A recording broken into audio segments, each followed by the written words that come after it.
अरे रुकती नहीं। कौन है ये? और तुम्हें अच्छे से पता है ना कि मेरी इंपॉर्टेंट मीटिंग चल रही है, फिर भी तुमने इसे अंदर आने दिया। तुम्हारा दिमाग खराब है। मैम मैं इतनी देर से इसको रोकने की कोशिश कर रहा हूँ, रुक ही नहीं रही है। मैम साहब, आप मुझे मेरे 70 रुपए दे दीजिए। और मैं क्यों रुकूं? मैं अपने हक का पैसा मांगने आई हूँ। आप मुझे पैसे दे दो, मैं चुपचाप यहाँ से चली जाऊंगी। 70 रुपए? क्या बोल रही है ये? रुक जा बेटा, मैं संकट मोचन हनुमान हूँ। मैं तेरे सभी संकट दूर कर दूंगा। तू इस वीडियो को लाइक करके चैनल को सब्सक्राइब कर ले और कमेंट में जय श्री राम लिख। 70 रुपए?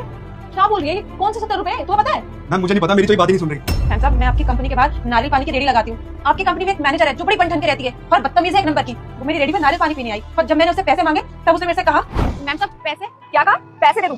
तू जानती भी है मैं कौन हूँ? मैम साहब, मैं आपको कैसे जानूंगी? तू मुझे कैसे जानेगी? जो सामने कंपनी दिख रही है ना, उस कंपनी में मैनेजर हूँ मैं। पैसे मांग लिया, ज्यादा बोलेगी ना, बेटा बेड़ा है ना, यहाँ हटा दूंगी मैं। मैम साहब, अगर आप ऐसा करोगी तो मेरा तो नुकसान हो जाएगा ना। मैं गरीब इंसान ऐसे कैसे मतलब अपना ठेला चलाऊंगी? अगर आप सब लोग ऐसे करेंगे तो पैसे दे दो। तेरे नुकसान से मुझे कोई फर्क नहीं पड़ता। और वैसे भी ये तो तुमने लगा रखा है ना इलीगली, तो ये ज्यादा मत बोल। मैम साहब, हम गरीब जरूर हैं, लेकिन हम अपनी मेहनत का कमाते और खाते हैं। मुझे लगता है कि आपकी कंपनी ना आपके मैनेजर को पैसे नहीं देती, जब भी तो वो मेरी रेडी पे नारियल पानी मुफ्त का पीने आई थी। और मैम साहब हम परमिशन लेकर रेडी लगाते हैं और वो पता नहीं हमसे क्या क्या कहने लग रही थी कि अगर मुझसे पैसे मांगे तो मैं तुम्हारी रेडी हटवा दूंगी, ये करवा दूंगी, वो करवा दूंगी। मैम साहब, आप एक बात बताओ, हम गरीब लोगों के 70 रुपए खा के आप लोगों को क्या मिलेगा? आप अपने मैनेजर को सैलरी नहीं देते हो क्या? Mind your language. हमारी ऑफिस में सबको सैलरी मिलती है। मुझे नहीं पता ये बदतमीजी किसने की है। तुम्हें नाम पता है उसका? हमें कैसे पता होगा उसका नाम? हुलिया तो पता होगा, क्या पहना है, कुछ आइडिया? मैम साहब, बहुत सारे लोग आते हैं, पर हाँ वो थी तो बदतमीज। हाँ, लंबी लंबी सी थी, गोरी सी थी और घुंघराले बाल थे, यहाँ तक लंबे लंबे बाल और कुछ पिंक कलर का कुछ पहना कपड़ा, कोट सा पहना हुआ था। मैम साहब ठीक है, मैं समझ गई, तुम बैठ जाओ और चलो शिवानी को मेरे कैबिन में भेज देना 5 मिनट। जाओ।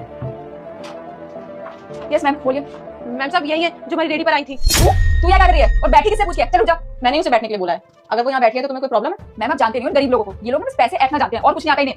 मैम साहब, मैं कोई पैसे ऐठने नहीं आई हूँ, मैं अपने पैसे लेने आई हूँ, हक के पैसे। आप मुझे मेरे 70 रुपए दे दो, मैं चुपचाप यहाँ से चली जाऊँ। मैं अपने पैसे लेने आई हूँ, हक के पैसे। आप मुझे मेरे 70 रुपए दे दो, मैं चुपचाप यहाँ से चली जाऊंगी। कौन से 70 रुपए? पैसे दे तो दिए तुम्हें वहीं पे। मैम, ये झूठ बोल रही है। मैम साहब, हम अपने पति की कसम खा के कहते हैं ये झूठ बोल रही है। इन्होंने हमें कोई पैसे नहीं दिए थे। आप एक बात बताओ, 70 रुपए के लिए क्या हम अपना ईमान खराब कर देंगे? ये एक नंबर की झूठी है, बदतमीज है। मैम जरा देखो तो, किसकी बात सुन रहे हो आप? आपको लगता है मैं इसके पैसे मांगूंगी? यही दिन आ गया मेरे। पता है कितनी अच्छी खासी सैलरी मिलती है मुझे यहाँ पे। एग्जैक्टली शिवानी, तुम्हारी सैलरी बहुत अच्छी है। जितना ये पूरे महीने में कमाती होगी ना, उतनी कमाई तुम्हारी एक दिन की होगी। फिर भी तुम इसके 70-80 रुपए मार रही हो। तुम्हें शर्म नहीं आती? क्योंकि मुझे तो नहीं लगता कि ये झूठ बोलेगी, वरना इसको तुम्हारे पहने हुए कपड़े, तुम्हारा हुलिया, तुम्हारे कर्ल्स बाल, ये सब तो नहीं पता होते। इसने मुझे पूरी डिटेल बताया कि तुमने इसके साथ क्या बदतमीजी करी है। और मुझे एक बात बताओ, मैंने तो बोला ही नहीं कि यहाँ पे पैसे मांगने आई है। तुमने अपने मुंह से बोला ना कि ये पैसे मांगने आई है। मैम, मैं सही बोल रही हूँ, मैंने इसके कोई पैसे नहीं मारे हैं।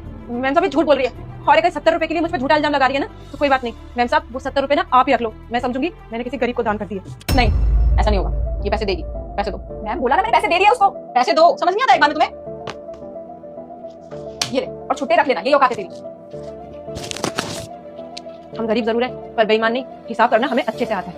ये देखिए आपके पैसे। मैम साहब, आपका बहुत बहुत धन्यवाद। हम जैसे लोग हो तो किसी गरीब के साथ कभी भी नाइंसाफी नहीं हो। और सुनो, आगे से इसकी कोई भी बदतमीजी हो ना तो मुझे बता दो।